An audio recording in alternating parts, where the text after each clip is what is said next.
경제현장 오늘 주간 증시 전망으로 이어갑니다. 주말 투자자들의 관심은 미국 잭슨 홀 미팅에 집중됐죠. 제롬 파월 연준 의장이 긴축 관련 어떤 발언을 내놓을지가 최대 관심사였는데 우려했던 것만큼 매파적인 내용은 없었습니다. 시장은 일단 안도하는 모습입니다. 자, 박스권 탈출을 시도하는 우리 증시에 이번 주엔 또 어떤 변수가 있는지 짚어보고 흐름 전망해 보겠습니다. 대신증권 이경민 투자전략팀장 나오셨습니다. 어서 오십시오. 네, 안녕하십니까. 자, 잭슨 홀 미팅이 끝났습니다. 네. 안도감 때문에 이제 뉴욕 증시는 상승 마감했는데 일단 미국 쪽 흐름부터 좀 보죠. 어떻게 보셨습니까, 잭슨 홀 미팅? 일단은 잭슨 홀 미팅 결과 나온 뒤에는 시장이 좀 다행이다 정도로 말씀을 드릴 수 있을 것 같아요. 네. 2022년 그러니까 작년에 충격이 워낙 컸기 때문에 잭슨 홀 미팅 전부터 너무나도 많은 말들이 있었습니다. 그렇죠. 중립금리를 인상할 거다, 물가 목표제를 인상할 거다.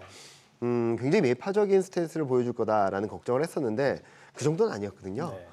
기존 7월 FMC에서 보여줬던 스탠스를 그대로 유지하면서 더 중요했던 것은 물가 목표제는 2% 그대로 간다.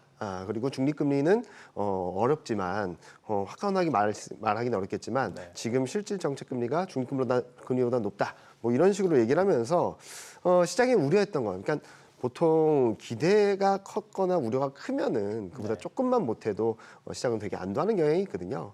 일명 소문난 잔치에 그렇게 없다라는 말처럼 네. 그런 흐름들을 보여줬다. 그래서 미국 증시는 반등을 했고 채권금리는 10년분은 좀 안정세를 보였는데 좀 걱정됐던 것은 파월 연준 의장의 추가 금리 인상 가능성이 열려 있다는 발언 때문에 네. 2년물 그러니까 단기 국채 금리가 좀 반등을 했고요. 달러 강세도 좀 이어지면서 아직까지 긴축에 대한 불안감 아니면 긴축에 대한 경계감은 여전히 남아 있다라고 평가를 할 수 있을 것 같습니다. 네.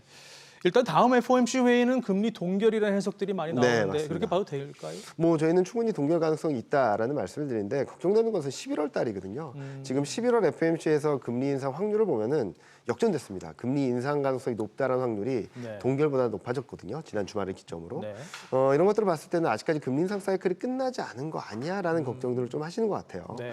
그래서 파월 연준 의장도 말했죠. 앞으로 금리 인상 여부는 경제지표 결과에 따라서 달려있다.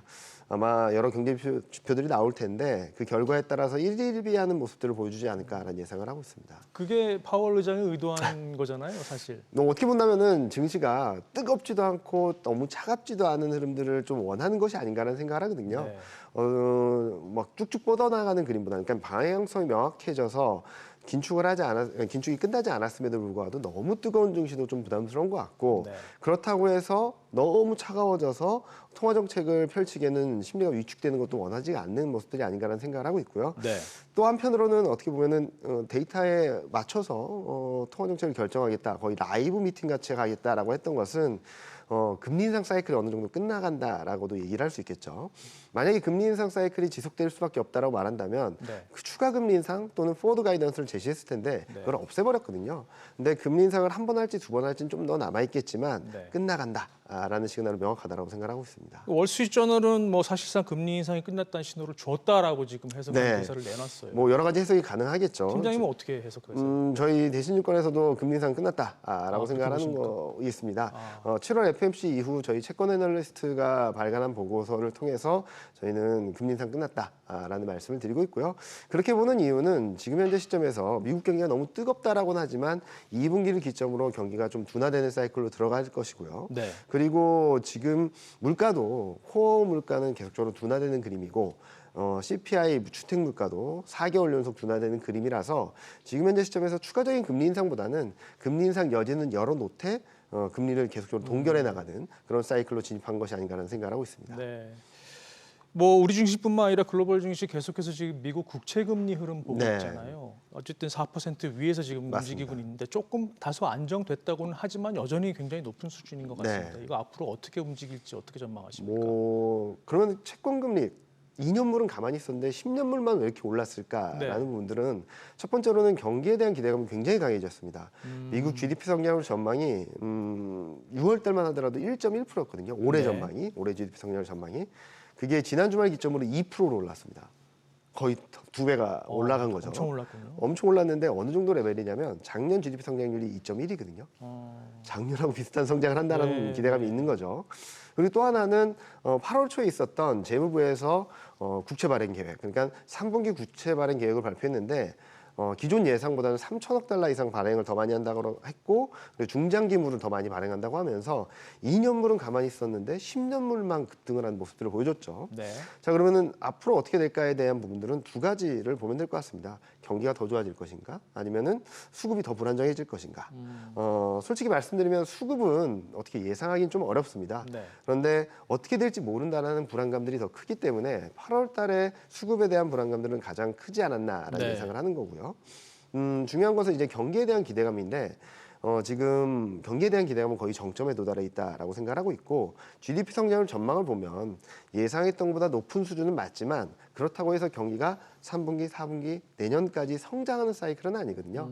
올해 4분기 또는 내년 1분기 중에는 0%대 성장이 들어간다라는 전망이 들어와 있어서 네. 저는 10년물 국채 금리는 뭐 앞서 말씀드렸듯이 경제지표 결과에 따라서 일희일비할 수는 있어도 네. 지금 레벨에서 더 크게 뛰어넘기보다는 좀 공공행진을 할지언정 여기서 좀 정점을 기록하고 하반기로 가면서 더 연말로 가면서 좀 더 하향 안정세를 보이지 않을까라는 예상을 하고 있습니다.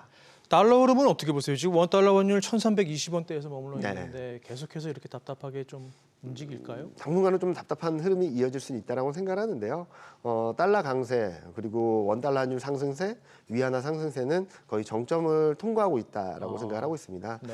일단 달러 강세 같은 경우는 같은 맥락이죠. 경기가 더 좋아질 것인가라는 부분에 있어서 네. 경기 모멘텀이 둔화되고 이에 반해서 유럽 경기는 이제 3분기를 저점으로 좀 턴어라운드 한다는 전망이 들어와 있거든요. 이렇게 봤을 때는 경기 흐름들이 조금은 안정되면서 네. 달러가 더 강해지긴 좀 어려운 환경이다라고 생각을 하고 있고요. 그리고 일방적으로 전개되었던 위안화 약세, 원화 약세도 거의 정점권이다라고 생각을 하고 있습니다. 달러 대비 원화 약세를 보면은 2020년 이후 최고치까지 올라와 있고요. 네.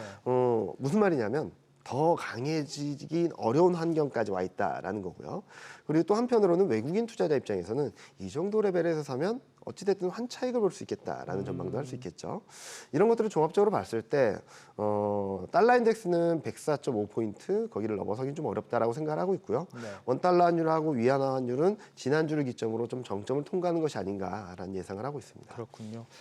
단일 이벤트에 대한 뭐 증시 영향 좀 짚어보죠. 지금 지나 러먼도 미국 상무부 네. 장관이 중국을 방문했잖아요. 네. 이게 호재입니까, 악재입니까? 이거 어떻게 봐야 되는 건가요? 일단은 분위기상은 호재인 것 같아요. 분위기상 호재죠. 네. 네. 왜냐하면 지난주에 중국을 방문하기 직전에 중국 27개의 기업과 단체에 대한 리스트를 좀 해제해줬고요. 네.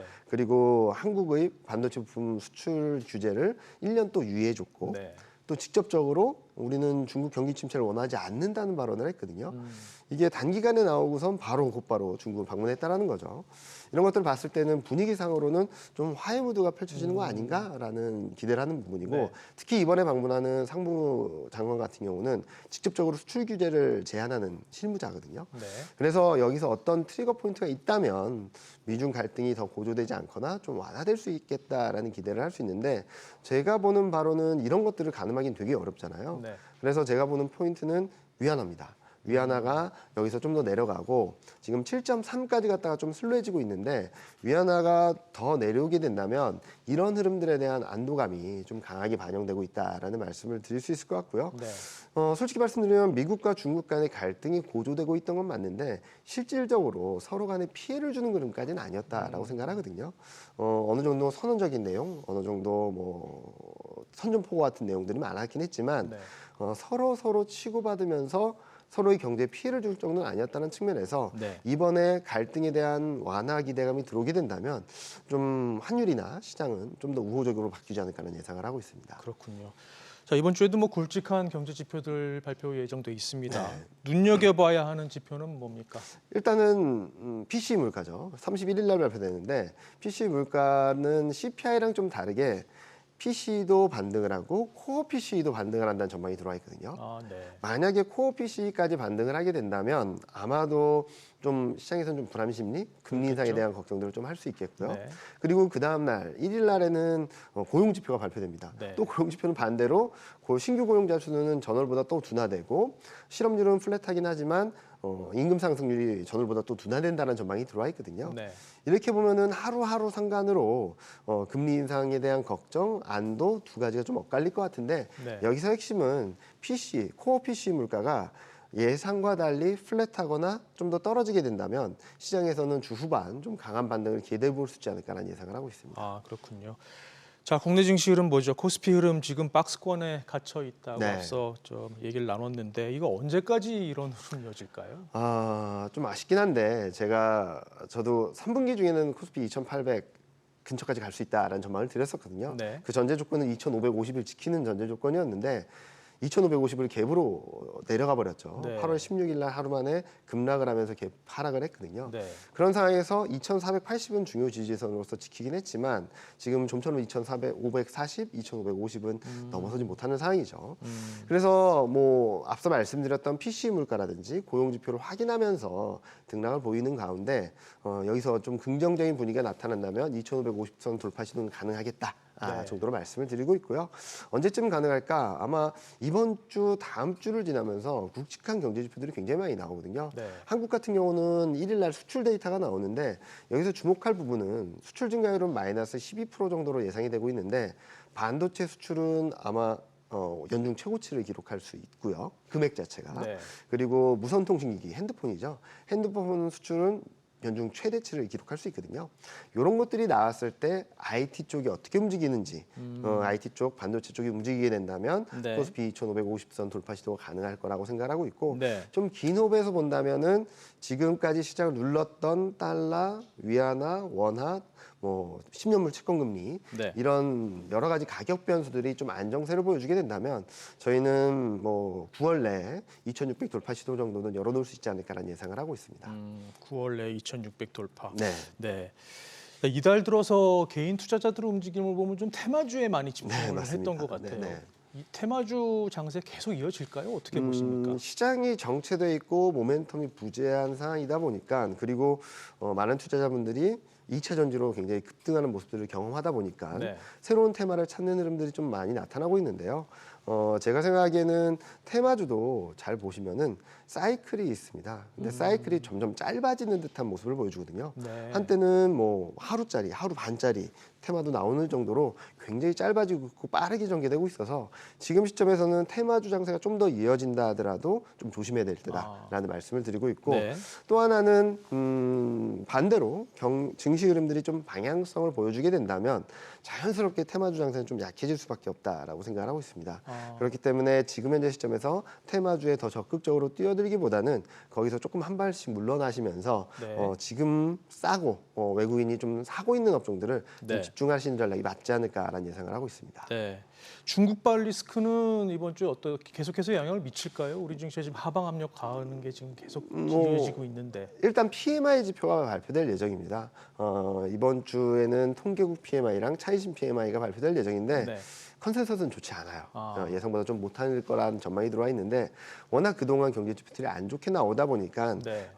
투자자들 그리고 전망하는 분들도 굉장히 베어리시한 흐름들을 보여주고 있다라고 생각을 네. 하고 있고요. 만약에 여기서 조금이라도 좋은 모습을 보여주게 된다면 좀 긍정적인 변화가 있을 거다라고 생각을 하고 있습니다. 네. 그리고 한때 뭐 한국 증시뿐만 아니라 글로벌 증시 전반적으로 불안감을 자극했던 부동산 위기는 좀 한풀 꺾이는 모습들을 보여주고 있거든요. 네. 그 이유는 부동산 위기가 불거진 게 예상하지 못했던 게 아니라 2020년 8월부터 진행해온 중국 정부에서의 부동산 구조조정 과정이다라고 보시는 게 맞을 것 같아요. 네. 그래서 여전히 중국 정부의 통제권에 있다라는 말씀을 드리고 네. 이번에 문제가 되었던 벽경원 같은 경우도 전체 중국 주택 판매 비중의 2.7%밖에 안 되거든요. 1위 기업인데 2.7%입니다. 무슨 말씀을 드리냐면 그만큼 난립했다라는 거죠. 네. 0%대 기업들이 수백 개가 있다라는 거라서 구조조정이 필요하다는 거라고 볼 수 있어서 벽개원 하나가 좀 많이 힘들다 하더라도 네. 중국 주택 시장 전체에 미치는 영향력은 제한적이고 등급을 나눴는데 그린 등급, 그러니까 경제나 재무 구조가 양호한 그런 기업들은 탄탄하다라고 봤을 땐 이번 중국 위기는 뭐 불안감들을 자극할 수는 있다 하더라도 당장 중국 금융 위기라든지 경기를 크게 흔들어 놓는 변수는 아니다라고 생각하고 있습니다. 네. 자, 결과적으로 그럼 이번 주 전략 어떻게 짜야 되나요? 어렵죠. 어려운데 저는 오늘 코스피가 2,540 돌파 시도하면서 좀 흔들흔들하는 모습을 보여주고 있는데 반등할 때는 좀 따라가는 전략을 좀 자제하고 네. 좀 변동성이 있을 때마다 좀 모아가자라는 말씀을 드리고 있습니다. 모아가는 업종으로는 반도체, 자동차, 기계 업종이 있는데요. 최근 시장 흐름들이 불안할 때 상대적으로 가격 메리트를 보유했고 12개월 선의 EPS라는 이익 전망은 상향 조정되고 8월 달 한 달 동안 증시가 굉장히 불안정했는데 외국인은 샀거든요, 이 네. 업종들을. 그래서 좀 차별적인 동력을 갖고 있다라고 보고 있어서 반도체, 자동차, 기계 업종들을 좀 한번 흔들릴 때마다 모아가신다면 9월 달에는 좀 수익을 거둘 수 있는 그런 구간으로 들어갈 수 있겠다라는 말씀드리고 있습니다. 네, 잘 들었습니다. 오늘 여기까지 듣겠습니다. 지금까지 대신증권 이경민 투자전략팀장과 함께 증시 전망해봤습니다. 감사합니다. 네, 감사합니다.